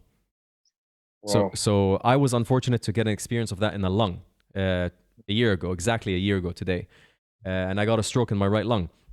But so now I take a light blood thinner just to ensure that that doesn't happen again, which puts me at a risk. I cannot really do competitions and shit. But this is like, we're still trying to understand this virus. The whole world is freaking out. But I really think that we should be careful on who we trust, on what shapes our life, like how we should be living our lives for the next future. Because I'm worried, man, when this comes out, like touching another human being, grabbing their gi, choking them, putting your face next to them to stay tight and turtle, like, fuck, it's crazy. Yeah, man, before all of this happened, like I was always of the mentality, like, dude, if I'm eating a sandwich and it falls on the floor, I'll pick it up and eat it. I don't give a shit. You know, like I want to get immune to the germs. You know, It's, my wife's the opposite. My wife's like, hey, wash your hands. You know, like she's like a germ freak. yeah. I don't give a shit. I grew up in the Philippines, man. Like we're always walking barefoot, and I was like playing in the garden all the time. You know, like I was never sick. You know, because my immunity was quite strong. You know. Yeah. But nowadays, you have to be really careful, you know. It's funny you say that. There's something they're talking about, like it's called crowd immunity. When you're Yeah, around a lot of see that. people, you gain an immunity. And now we're isolated at home with a fucking Dettol spray and like Clorox.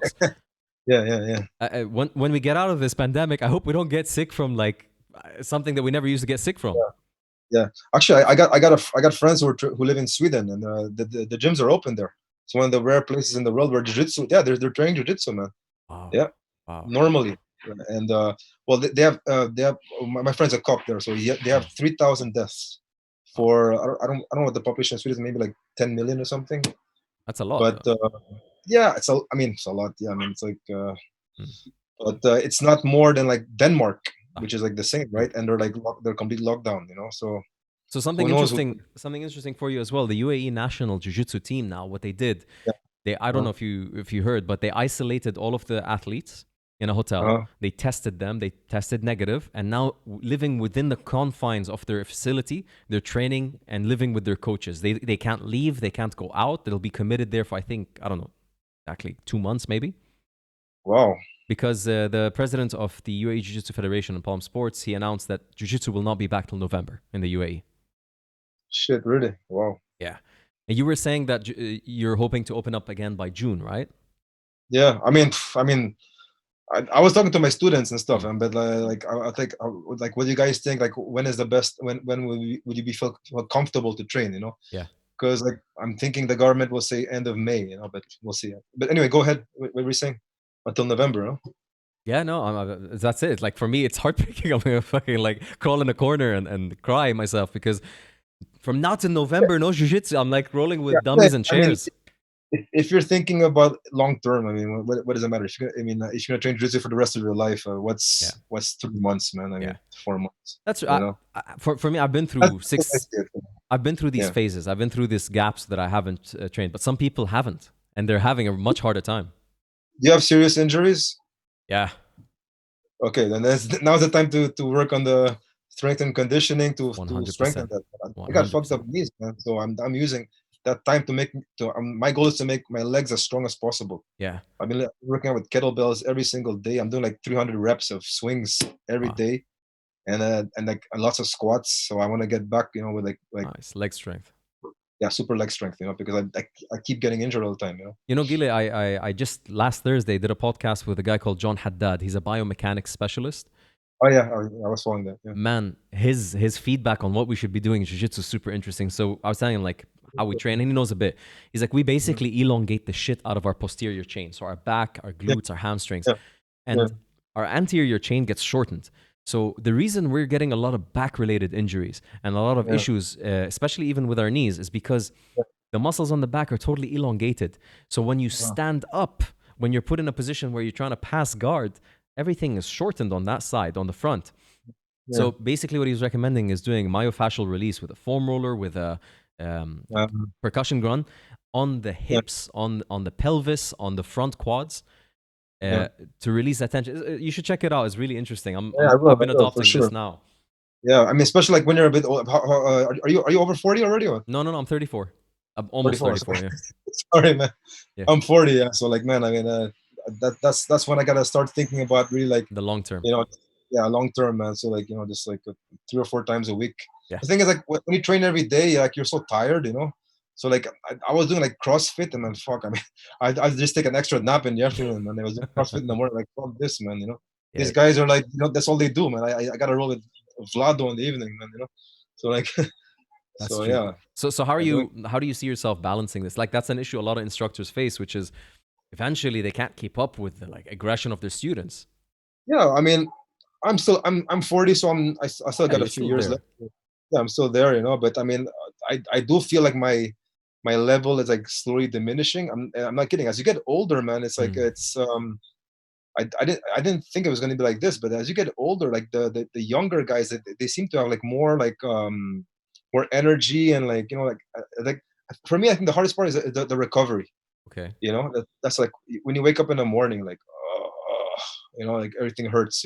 Like now I wake up in the morning because I'm Mm. not training jiu-jitsu, I'm just doing kettlebells. I wake up in the morning, I feel great, man. Wow. I got zero pain. Yes, it's so weird. Whereas before I'm like, oh man, like my back, and I have to stretch in the morning. Now it's like I'm kind of enjoying this time. Interesting. Maybe you never know. Maybe you get back to jiu-jitsu and this time allowed your body to heal in the ways it needed. For sure, man. For sure. I think this will add many years, many years to me, for sure. That's a But yeah, lesson. like, when you get older and rolling, I mean, I roll with my students all the time. That's when, I ask them, like, I asked them, like, would you prefer me to be a coach who doesn't roll with the students, but who coaches you while you roll, and like Mm, observes you, like a John Danner type? mm. Or do you prefer to be the coach who rolls with everybody? They said, yeah, we prefer for you to be the coach that rolls with everybody while I still can. Right. And for me it's like I'm rolling with my kids, or my little brother. Yeah. So like I don't, if they pass my guard, of course I don't want to pass my guard. But it feels good, like my he's good, you're getting good, man, you're getting good, it's awesome. I think And that's an interesting balance between like wanting to be a good jiu-jitsu practitioner and to be a good teacher. You have to if you are a good teacher, then naturally you're going to breed students that can pass your guard, right? and for me, man, like, if I'm not training, I'm not getting better. Because Mm, I trained jiu-jitsu for 19 years, but for me to improve, I got to keep training, because my game has to evolve. yeah. If I don't, I only learn when I roll a lot.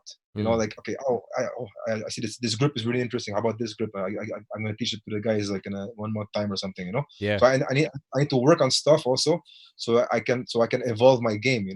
So that's why for me it's very important to roll. Like, I was listening to Robert Dreisel. He was saying that, like, he doesn't understand the coaches who don't roll, Mm, because rolling, they're not evolving. yeah. Yeah. So yeah, They're I'm plateauing. also, I yeah. think like when you're setting up BJE, it became popular, famous. Everybody started recognizing Gile as the guy that set it up and all. And then you get your black belt because you started BJE before your black belt, right? I started 2012. Yeah, and I got my black belt 2013. Yeah, it was a brown belt. So you got your black belt. Did you feel a weight on your shoulders being that like media jiu-jitsu guy and now a black Oh belt? no, man, dude! You know what? I got my black belt in end of May, and I competed my first competition 20 days afterwards. Whoa. I did a Rome Open IBJJF. I Uh-huh. went I want to get out there as soon as possible. You Nice. know. And I remember, dude, I was in a bullpen warming up with my black belt. I'm like, fuck, I can't believe it. I'm here with all the black belts. What a trip. I'm gonna compete. And I remember, like, I fought this Brazilian guy first round, big black guy, Mm. Negão. And they're like, hey, one of my friend black belts like, hey, dude, who are you facing? I'm like, oh, I'm facing Lucio Sergio is like, oh fuck, good luck, man. Not the reaction you wanted. Oh fuck, good luck. Like Brazilian champion. Like I lost like 4-0, which like I was surprised. I was like watching film about him. The Wow. guy was a monster, man. Wow. He beat Clark Gracie, man. He beat Clark Gracie in the London Open. You know, he only beat me 4-0. Fuck. That's the So intimidating thing for many on black belt. It's like, okay, brown belt, how many years have they been on brown belt? Maybe a year and a half, 2 years, 3 years max. But black belt, yeah, black belt, man. I felt like I was a beginner again because I was a brown belt for like maybe 3 years, and I competed so much, like because I thought, man, when I get my black belt, it's gonna be, it's gonna be hard and all that. So I'm gonna make as much as possible in brown belt. And actually my best result was like third at the Europeans at Master One brown belt, which is pretty hard. I had like 4 fights to get there, and like tough guys. wow. And then funny enough, like it took me, I was competing a lot at black belt for the first couple of years. It took me a year and a half before I got my first win. I kept losing. I was losing, man. I was losing, but I was so persistent. I'm like, fuck, I'm getting better and better. I'm getting closer. I'm losing on points. I'm losing on. Okay, I lost a couple of matches fast also, but like I had such a strong will to get out there. And when I got my first win, it was my first win by submission, armbar. Whoa. It felt amazing. I'm like, whoa, yes, like that's a medal on its own. Yeah, dude, I felt, and plus in that tournament I was sick. I took like a Panadol, I had like a 39 fever. Yeah, I was sick. Wow. And it felt amazing. And then from then on, it clicked. I started winning again. I did like I won tournaments and all that. Last year, I competed in the IBJJF Budapest Open. I got first in actually Master One. I did Master One instead of Master Two. I won first in the absolute, so it felt great, But I love competition, man. But it's competition can be very, very tough, man. Living in Serbia, sometimes I gotta travel to face black belts, Yes. So I was like going to London to fight in the London Open by myself, I got there, man. First day I compete, I lose the first match by like one advantage, and I pop my knee. Oh. I remember I'm like walking back to my hotel, it's fucking raining. I'm like, why am I doing this to myself, man? Why am I going all this way, spending all this money away from my family just to compete in jiu-jitsu, And the next day I couldn't even walk. I couldn't do the nogi the next day, Now, what's your answer to that question?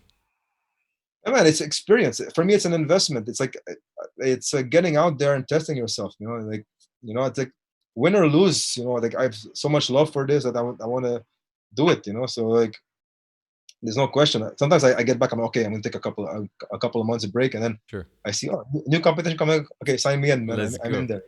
Let's train harder, man. Let's go.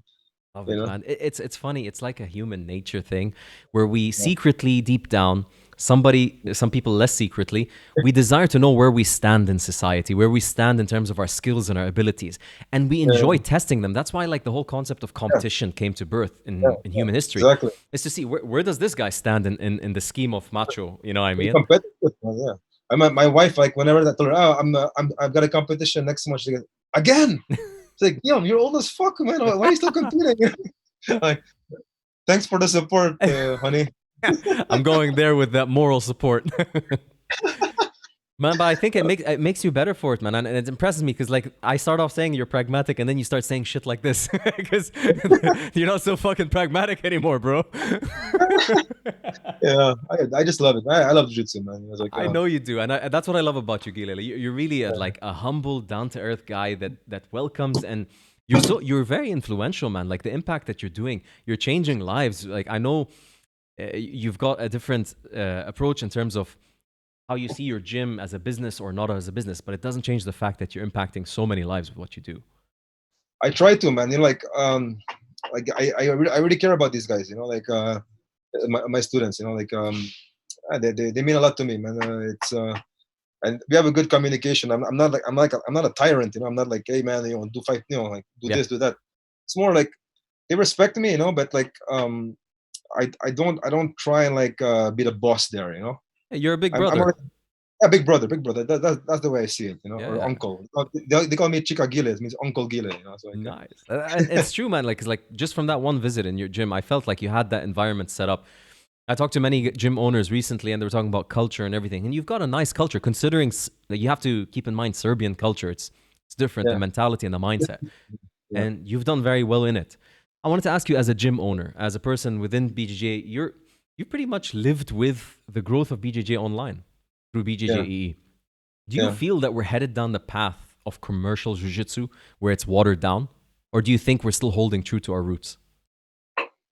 Well, that's a good question, man. I mean, I mean, I've got nothing against commercial gyms. You know, like if they want to go that route, that's cool, man. You know, Mm. as long as they offer good jujitsu. Like for example, like I've got guys like, okay, let's give an example, like Gracie Baja. Okay, Mhm. I mean, I don't really. I mean, I wouldn't train there. You know, personally. I mean, that the whole like the whole approach, it's not really my style. Okay. But I respect what they do, man. You know, it's they're very well structured. Hmm. You know, like if I was a white belt, or I mean not me, but if I had a friend who was a white belt and he went train jujitsu in a safe environment, yeah, man, yeah, you can go to Gracie Bahar Academy, man. You Yeah. you will get good jujitsu, you'll get some self defense, you get all that. So I got nothing against them, and they gotta pay their bills also, you know. Sure. I'm in a position where I'm fortunate enough, like like my gym works well, Hmm. but we don't have a real commercial approach, you know, like for example, my beginners, they'll roll from their maybe first or second class already. You know, I try and protect them though. You know, Hmm. I don't have like beginners, like special beginners program, for example. You know, I mean, I come from the old school. I mean, I was like beaten up from my first class. You know, but I kept Yeah. going. You know, because I loved it. But most people, they're not like that. You know, they being a, I mean, I forgot how it is, but being a white belt sucks, man. You know, Yeah. I mean, you don't enjoy jiu-jitsu when you're getting fucking smashed every Yep. training, right? Yep. You start enjoying it when you start getting a bit good, right? Yes. So like from my approach, like I pay a lot of attention to my students. I watch them. When I see a couple of them who like look a bit more down, I say, hey man, let's talk a bit. You know, Yeah. uh, what are you working on at the moment? Oh, I'm working on this. Okay, like do you have any problems like with this position? Like, can I help you out? And I always tell them, you know, listen, like we've all been where you've been. Like I was getting destroyed every single class when I was a white belt. You know, you gotta keep pushing, Mm. and remember, you're getting better. Yeah. You know, you don't realize it, but you're getting better. Just keep pushing, man. You know, and then like so I try and help them all that way. But commercial gyms, I got nothing against it, man. You know, like Mm. some of the best gyms in the world are very commercial. I mean, when I was in New York, I trained at Henzo's. Yep. You know, and Henzo's gym is it's run like a company. You know, Yes. like you sign up, you sign a waiver, you got to wear the gi and all that. But Hmm. it's Henzo, man. So like you respect them, right? So like, Sure. oh yeah. So I mean, there's nothing wrong with that. You know, it's a business jiu-jitsu. You know, for a Th- lot of people. There's two things on what you're saying. I heard a podcast that you did not too long ago. Actually, no, long ago. It was in 2016, that podcast. And you mentioned something about when you first started and you were doing fundamentals classes, you started losing students rather than maintaining them. I don't know if I lost, but what I did, like I did like a special classes for beginners, their fundamentals, Mm. and I thought it was gonna make a difference. I thought like the retention will be higher. Hmm. Not really, man. I think they still ended up quitting, like most of them anyway. Yeah. So I stopped doing that, and what I do now is like, anyway, when I teach my jujitsu, I call it like um advanced fundamentals. So like Hodger Gracie, for example, he'll show you a white belt move, Hmm. you know. So like the white belt, he's like, okay, cool, I can do that. And then the guy who's maybe more advanced, like, oh wow, I like this little detail about the the grip here or that, and I can use this in my game, you know. Hmm. So I try and teach a class like a multi-level class where even the black belt will learn something and the white belt will learn something for sure, you That's know. not an easy task. It's not easy, but but I tell my students, man, like if I mean if you're gonna if you're gonna learn one thing from me, Hmm. you're gonna learn some good fundamentals, Yes. which will carry for in your life forever. Nice. You know, that's one thing that I want you to learn from me. All the other stuff, the fancy stuff, you can learn from other teammates and stuff. You know, I mean, I like to do bare bullets also when I'm having fun. You know, Sure. and I can teach them. You know, so no problem. But I want them to learn that. You know, from me. So. I found it very interesting as well that you also you focus on like a technique or a position, not Yeah. for a day or two. You focus on it for a month or two. Well, a month minimum. Sometimes even up to 2 months. You know, So you we come were into the doing. gym and you be like, half guard, let's go for a month. Yeah, of course. Yeah, yeah. I actually like before COVID, we did folding pass for Mm. 2 months. Man, I'm Wow. telling you, the white belts they fold pass, man. When they pass your guard, they're gonna fold pass, man. No problem. You Wow. know, they do it. That's the only guard they do. guard passing, do it for 2 months, and it works great, I man. love this, man. I wish more gyms follow this approach. Well, I tried different models. Before I was doing like one position for a week, and it's not enough. And actually, some students told me, I wish we could do this more. So I started doing a month, and then a month and a half, and up to 2 months. Yeah. And actually, it's good because it shows the students like jiu-jitsu is a puzzle. You after 2 months, you become really good at this. Yeah. And even a white belt, if he does like one position for 2 months, man, chances are he's gonna know that position better than some purple belts, man. You know what Yes, exactly. I mean? So I tell him, if you face somebody and you bring him to that position, you might beat him. Yeah. You know? I like So, that, man, yeah. because a lot of people have a wide game, but they don't have a deep game. And Yeah, when you do exactly. that, the game gets really deep. I think Yeah. you're a great example for people listening of a gym. It's fortunate. Like, we have fortunate situations that allow us to learn from each other. Some people, they create a gym just like Thabit Al-Tahir. I spoke with him not too long ago. His gym is just known for its culture and its environment. He's done a spectacular job with the branding and such.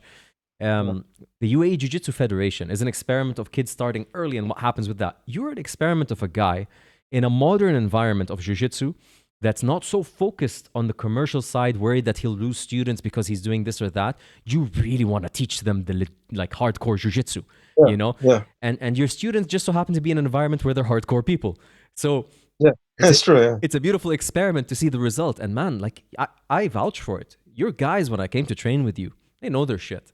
They're not, wallah, halfway in one position, halfway in another. No, they know their positions. They know their grips. They're tough too. But also, I like that each student they have their own style. Like, I don't want them to be all copies of me. Like Sure. like Damer, he does single leg X. I never do single leg X. Sure. Or everybody has their own style, and I encourage that. That's why I bring in instructors so they can learn different styles. I don't want them to learn from me. Yeah. It's there's so much more they can learn. But Gili, the problem is, like, if you don't ever spend a month at a time on each position, how could you ever know what your style is? Exactly. But the thing is, I don't have like I don't have like a syllabus per se. Like, what I do is like I plan the whole year in advance. Okay, I say we'll do 2 months of this, 2 months of this, and then within that 1 year we'll cover more or less the whole aspect. I get But that can change. For example, like if I see like, okay, we're weak in this area, I'll modify it. I'll next week we'll do this, for example. For this month. I love this mindset. It's refreshing. It's new to me from the people that I've been talking to as well. It's a nice angle. I want to ask you, as a martial artist, as a black belt instructor, owns a gym, what would you like, and bjjee.com, what would you like your legacy to be for our community? Like, what do you want to depart for everybody? Well, my legacy, I mean, I just like people to think, oh, Gile was someone who the guy who really loved jiu-jitsu, and he had an impact in people's lives, like positive impact in people's lives through jiu-jitsu, especially, I mean, I care a lot about Serbia. Like, I consider myself like an adopted Serbian already. So like, I want people to think like, he did a lot to help the Serbian jiu-jitsu scene, Nice. And I guess through my website, I'm able to, like, just as a media guy, jiu-jitsu media guy, owner of one of the biggest sites in the world, just who impacted the BJ media, in a, I hope so, in a positive way, so. And you're doing that, man. I believe you will. And if, like, you are a nice example of heart in jiu-jitsu, right? And heart comes in many different shapes. It doesn't have to be a competitor. It doesn't have to be an athlete. It can be in many shapes and forms. You give heart to people. You have heart in what you do. And you show perseverance. 8 years running a website. It's not like a one-trick pony. You do it and then you drop it. You're running it. You're putting passion. Perseverance, exactly. It is perseverance because, dude, I'm not doing it anymore because the website is like running by itself already. Sure. But at one point, I was sleeping at 5 a.m. at night, and then waking up at 8 to drive my daughter to school. So I was like sleeping 3 hours, because like there was some breaking news or something like that, So I was working my ass off to get, and I was competing against like professionals, like, okay, Flow Grappling, they've only came since 2016, but like in Gracie Mag or Jiu-Jitsu Style or whatever, who have like an office and stuff. It was just me and my fucking underwear, working in my living room. God bless online living, man. And if that's everybody going through this pandemic that has a presence online and a job online, they're like, we're good, man. Man, I'm very grateful about that. But this could all change if we enter a depression. If we enter a depression and people are. That's what I mean, I don't give a shit. It's not. I'm not important because I got other ventures. But like, if a lot of gyms go down and people can't train, they're not going to be interested in reading about jiu-jitsu so much anymore. That's true. That's very true. That's a big portion. Again, that's the conversation of commercial jiu-jitsu. Like sometimes we need commercial jiu-jitsu to exist and make money as jiu-jitsu people. Like if you want to have a dream to be a jiu-jitsu person and make money from it, not as an athlete. And you better hope that the commercial side stays alive. So pay your memberships, keep supporting your local gyms. Otherwise, your dreams are not possible in this industry. Man, unbelievable. And I can't wait to see what you have in store for us. What do you got planned? Like BJJ, watchbjj.com. What's going on? Is there something on the horizon? I mean, I haven't really. To be honest, I've been busy with my other stuff with the trading and stuff. So it's like the wolf of Serbia. Yeah, man. So I've been working on a lot of stuff. Other projects like real estate and all that. So nice. I mean, in terms of BJE, like I'm just gonna continue start growing it. Like I said, I'm not a professional. Like I'm still like an advanced amateur. Let's say because I got. Yeah, like there are sites like Flow Grappling who actually go out there and they do interviews on site. I don't have that ambition. It's not in my capabilities. I live all the way here. Sure. But I'm able to. I have a huge network. I have a lot of Facebook pages, so I'm able to put out the information out. So nice. I mean, it'll keep growing. But who knows how much longer I'm gonna have the passion for the website. Maybe something comes up and all that. Right. But I will have passion for jiu-jitsu, so I'll always have my academy. Right. That's for sure. Let's continue. I love it, man. I love it. And I wish you all the best moving forward. And I can't wait for this pandemic to be over. As soon as it is, I have to come to Serbia. I've got a work connection there. Let's go out with the boys, man. Let's go get some cake or whatever. It's not acai there. It's just cake. Dude, we got acai now here, man. I got dude. It arrived 6 months ago. I've got like 5 liters of acai in my freezer. Oh man. no, I'm missing out. Yeah, hold on. They're opening an acai bar, a special acai bar in Belgrade waterfront. Let's go. This summer. We're going. Let's do it, man. Summer. I'm coming down. I'll be in Greece. I'll hop over to Serbia. We go have some acai and roll. And we go train now. We got to train now. We'll see. Acai first. Of course, we're fucking training, bro. Of course, man. What the hell? Man, much love to you. I'm sorry for keeping you from your wife and your child. I know you're a family guy, but I see them all 24 hours a day, so it's fine. Man. That's true. That's